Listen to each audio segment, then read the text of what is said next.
Welcome to 5 Questions with Taking to the Digital Airwaves. This second grade class at Bluffton Elementary School is producing a podcast. The project is designed to help the students work on their writing and speaking skills. So we talked about what an introduction meant, which of course is great writing, great skill back to regular writing skills. They had to stay on topic. They had to learn about what, a main idea was. They had to learn how to close it. And that's a second grade standard about how we write it. You have to write an introduction and a closing sentence. So that's been good vocabulary before we carry over to the writing. The students use the digital audio editing software Audacity to record their segments of the podcast, and all the members of the group take turns recording their parts. We like recording the podcast because we like to take turns and we like to share taking turns recording our voices. The students also come up with their own topics for the segments. Welcome to Cooking Time with Asher, Alyssa, and Channy. Step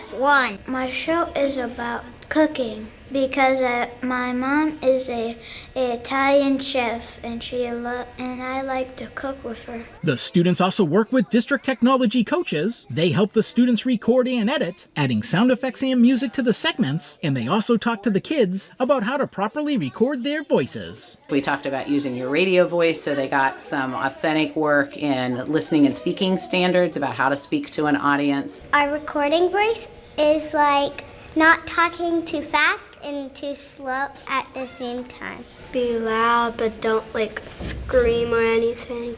And don't talk while people are talking. The podcast is helping the students understand there's meaning behind their writing. A purpose for reading and writing, just that having a purpose behind. We don't just write sentences for no reason. Someone is hearing what you said. So it can't sound like that when you write it. It has to be good because you're putting it out there to an audience. And when you get an authentic audience, I think it changes the game for kids. The students produce new episodes of their podcast every 2 to 3 weeks. You can hear the podcast by visiting the school's Facebook page.